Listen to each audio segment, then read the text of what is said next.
Our first speaker this morning is Mrs. Abha Thapliyal Gandhi, a multifaceted professional with an illustrious career spanning law, publishing, and advocacy for child rights and constitutional law. Mrs. Thapliyal completed most of her schooling abroad and earned her law degree in the UK, but she chose to contribute her talents to India. Early in her career, she practiced law as an advocate at the High Courts of Allahabad and Delhi. However, her keen interest in the intersection of law and society led her to explore a different path. She found her calling in legal publishing, initially contributing to esteemed law journals like the Indian Law Reporter, Delhi Series, and Supreme Court cases. Later, she joined Oxford University Press as a commissioning editor, where she played a pivotal role in the law and social sciences publishing program. Mrs. Thapliyal also led, including currently, she leads the training program under the POSH Act with the Legal Watch, a Gurgaon-based law firm. She is also the daughter of renowned journalist and playwright Sri Lalit Mohan Thaplayalji, whose contributions to Garhwali literature include timeless works such as Khadula Pata and Ghar Jawai. Ma'am, it is an honor to have you here with us today. May I request you to kindly address the gathering.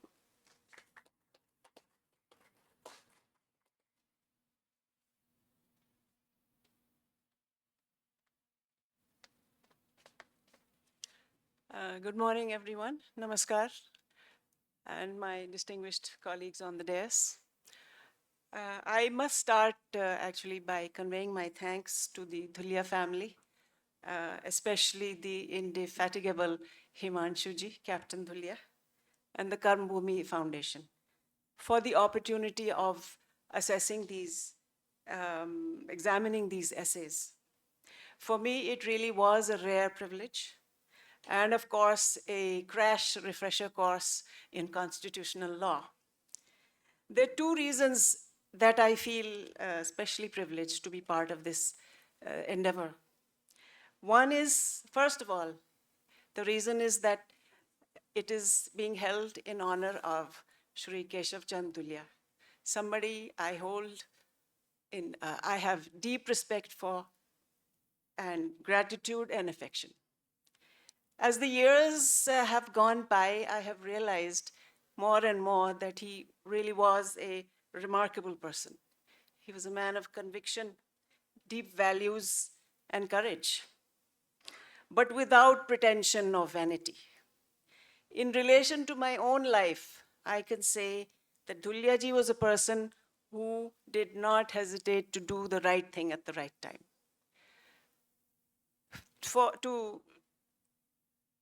To explain this opinion of mine, I did want to tell you a little bit about the beginning of my career in Allahabad.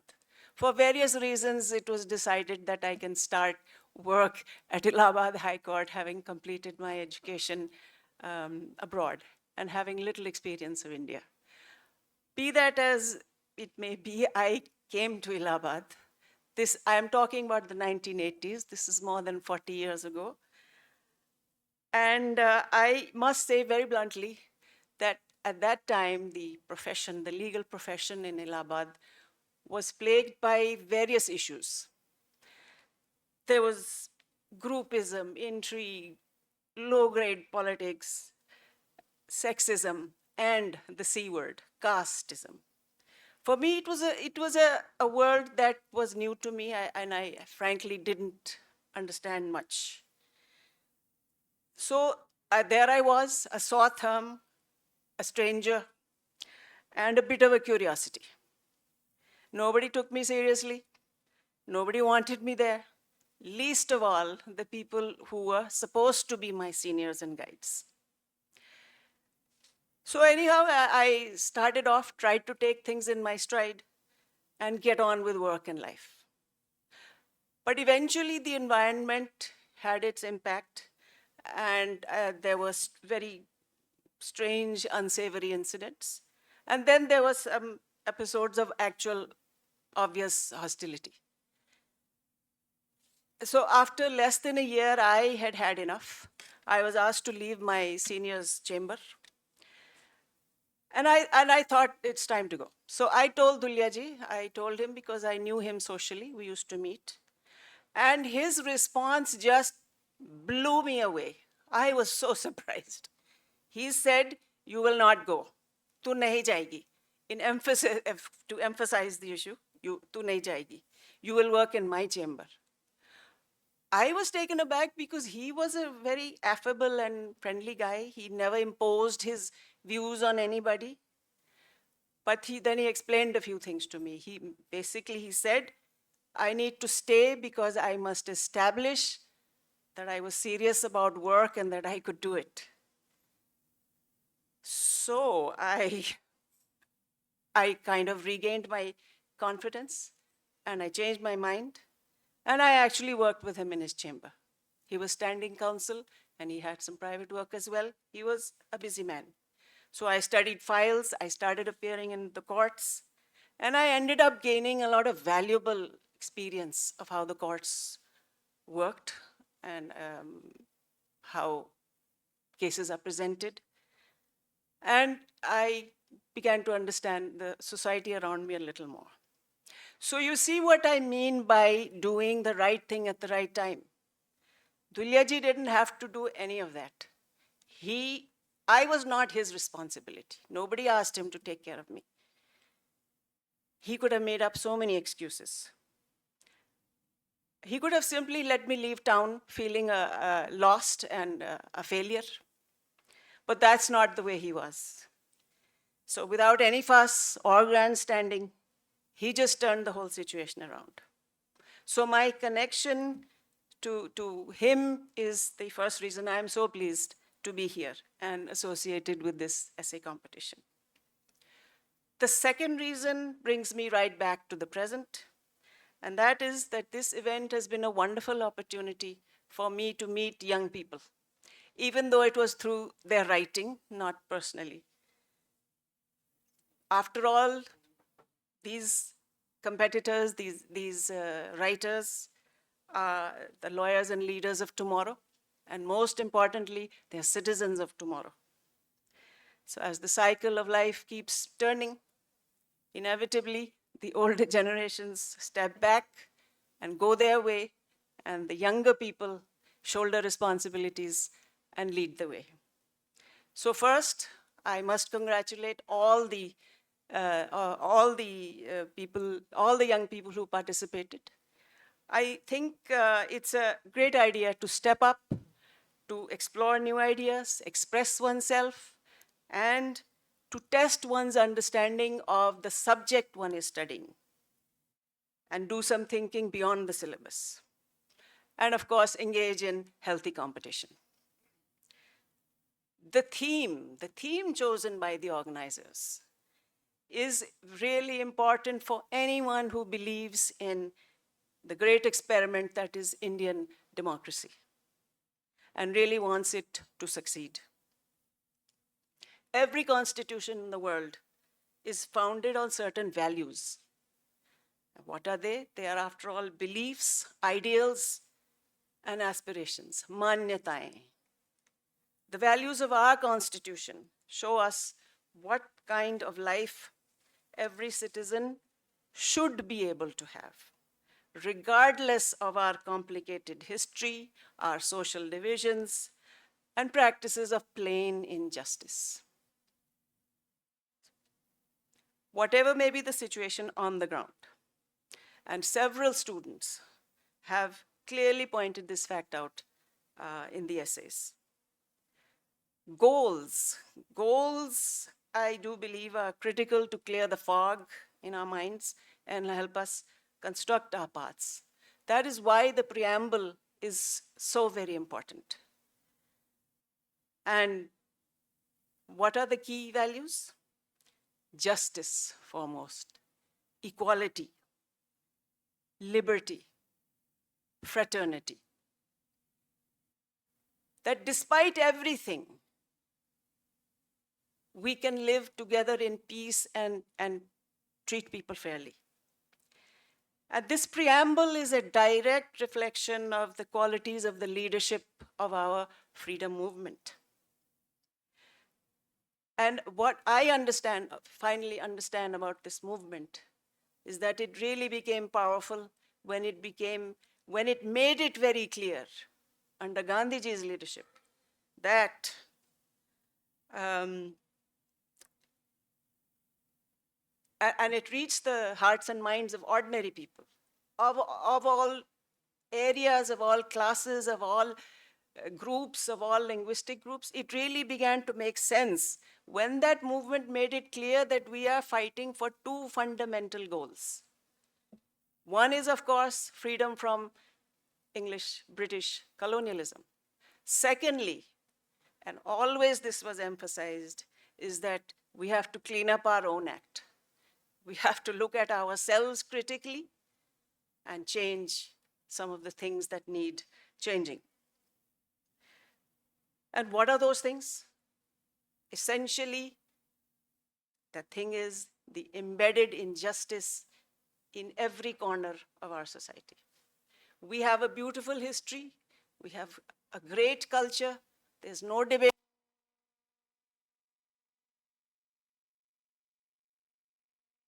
That is what the preamble is showing us always. For the first time in Indian history, justice, social, economic, and political, came into focus as a goal. As a goal. So, of course, there have been failures. Of course, there is conflict. Of course, there is debate everywhere. But it's there, guiding the way, showing us the way. And let me end this little bit by saying justice and equality are not foreign ideas. They are modern ideas. And our ancient country needs to adapt these ideas.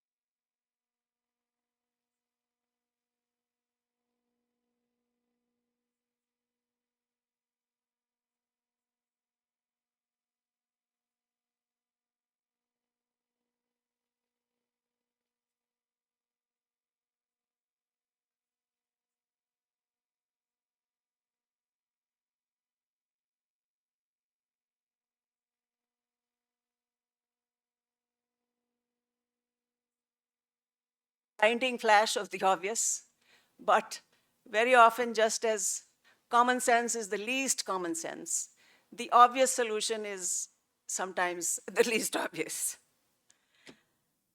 So, when you focus, you ask yourself, what are the issues? And what are the most relevant issues? Secondly, the ones who did well, the winners, they thought about what needs to be said first, should be said next, and so on. They made an outline of the critical issues before starting to write. And I noticed that many of the books had notes at the back, which were basically outlines of the issues. Thirdly, they started with a proper introduction. Meaning what? They presented the basics.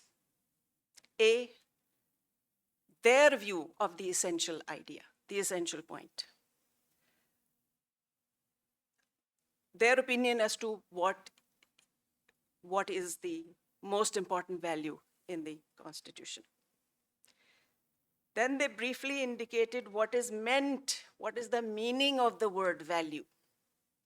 Words can be treacherous, words can mislead, and words can guide. Then number 4, the candidates developed the idea in a consistent way, developed their views. How? First, they explained their own thinking. about, and they explained their own understanding of the relationship between their chosen value and society at large. Then most importantly, references. Defending one's position through the work of scholars of all kinds. So there were examples or illustrations from history. There were quotes or paraphrased sentences of political scientists about how law fits into political systems. Because law is a subject that is relevant for the study of any other subject. It fits into everything. Because without law, we have chaos. Then there were propositions and views of legal scholars, jurisprudence. There was case law, major cases and what they established. Some of the candidates even knew the citations. I was really impressed. And last, but again not least, there were ideas taken from literature. Now this list sounds formidable, it looks scary, but you know, the greatest lawyers all read widely. They know that the law does not exist in a vacuum. It always has a social context. And I'm a bit biased, but Sudhanshu Dhuliaji's library is a pleasure to behold. And his conversation is very often connected to ideas and books, his own and other people's. So lawyers, the best ones, have a natural interest in history and literature. All such knowledge adds significantly to one's understanding of law and legal problems. I found that case law was the source that nearly all candidates were comfortable with. And case law, as we know, all the students here know, is absolutely critical for all common law systems, which is what ours is. And there are just a few more things which, again, obvious, but we need to be reminded at times. Avoiding repetition. Repetition to explain a point is one thing, but repetition to fill pages doesn't help. It never helps. And finally, staying close to the theme of the essay. And in the middle of a time-bound situation, I think all of you will be familiar that with the possibility that you really can get lost. You can get lost because you've written a certain amount, then you have to move on and you have to finalize. So in order to do that, we have to come back full circle to what? The beginning of the task. Understanding what the task is, what the question was, and the outline. It's the outline that will save you. One of my teachers in school, whose words I never forget, used to say, take notes or you're doomed. As simple as that. Thank you very much. Thank you all for this opportunity.